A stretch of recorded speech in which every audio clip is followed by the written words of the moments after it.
Hello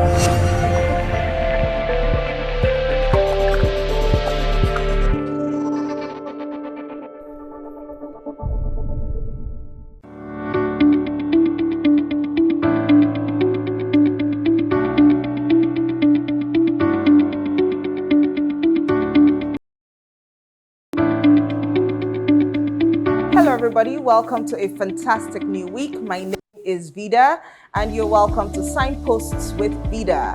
So, how's your weekend? How are you doing? Hope you're keeping well.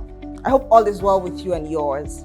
So this week I'm going to share another one of my experiences, and this one is positive, at least to balance out a bit of the sour taste of the ones that I have shared prior to this time.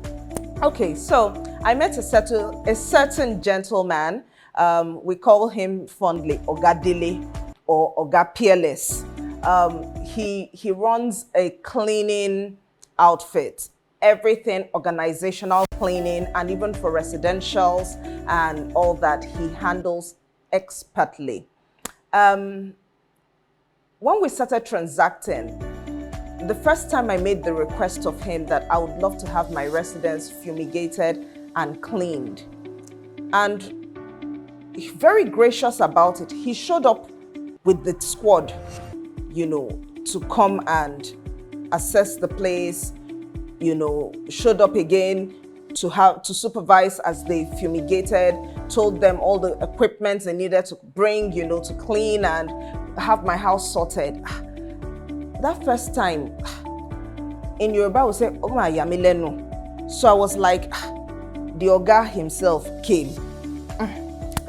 But I said, maybe it's the first time, way of treating a customer and all that. And really, it was fantastic. I moved out of my house and handed them my keys. I came back 3 days after. They told me I could come back the next day, but I'd moved into my friend's house. My friend's house that time. And, I was happy. They did everything they needed to do, cleaned, tossed my mattress, laid it, sorted out everything that needed to be sorted out. I mean, when I walked into my house, they called me to say, oh, the keys. I said, lock my keys in. I had a spare key with me. When I opened my house, I could have eaten from the ground. I typically wear slippers even at home. That day, I walked everywhere in my house bare feet. I was just enjoying the cleanliness. I mean, real cleanliness. Now, fast track to maybe another 6 months or 9 months later, I wanted the same service. And again, he showed up.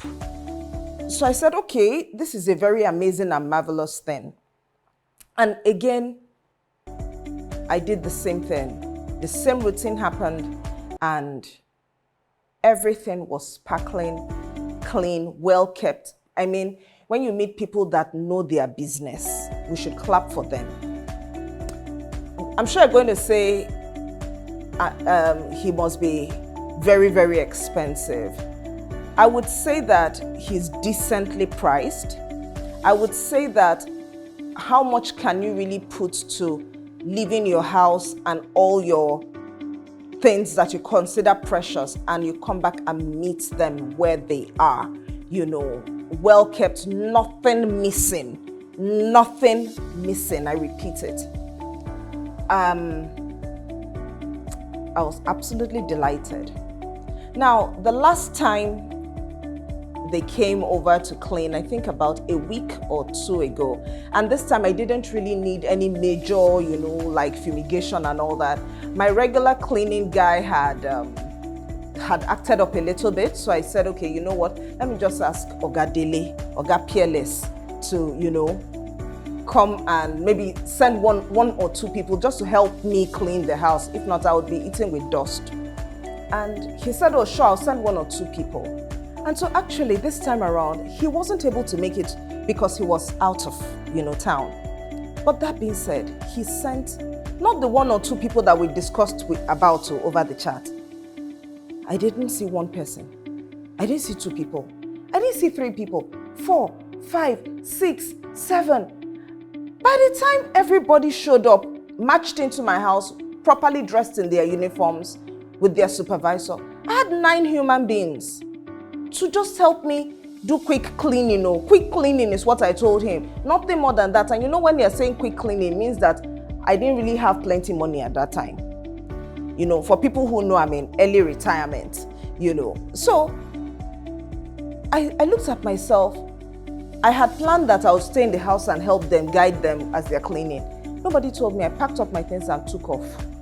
The part that he doesn't know is that after I drove out of my compound, I cleared on one street and sat down there and looked up and looked down and said, Vida, what have you done to deserve this type of honor? That somebody would send you his team. And I'm sure that's not his whole team because they are busy. But it was humbling for me that somebody has honored me so much, sent a busload of his people to come and do work in my house. When they finished and I came home, I was truly humbled. That was an experience and a half. It wasn't, again, the conversation was no longer about the money. It just showed me that this is how he has raised me. In Yoruba, they say, it is who you have that you honor. Maybe he has seen something about the greatness of my future and hasn't treated me according to where I'm at. Or maybe that's just his position to all his clients. Whatever the answer is, do you now ever imagine that when I am fully established and there is ever an opportunity to honor him, that I would ever forget? Never. And that's how life is. Treat people with honor. You just never know how the tides will go. There are so many stories out there these days about domestic help, pulling one on their owners or their employers. I don't have domestic help, but it pays me aggressively to have him who renders that service that I know I can trust. I mean, my name is Vida Echetabu. I can tell you that service he renders, not one thing has gone missing in my house. Not one. So in case, and again, this is not a paid ad, but in case you really need somebody, an organization that knows what they are doing with regards to hygiene, cleaning, fumigation, and the ecosystem surrounding it. The number will show at the bottom of the screen shortly after now, and you can reach out to him. Just tell him from Vida. You'll be good. I promise you. Because to find people who do this type of work, it's a dirty job. Washing, cleaning, fumigating, dusting, moving, and all these kind of things. It's hard work. But you find somebody who does it with honor, with excellence and professionalism, then you've struck gold. I hope that in the midst of all my gists today, you've gotten the nuggets you need to improve life experiences for the next person. Have a great week. God bless you. Bye.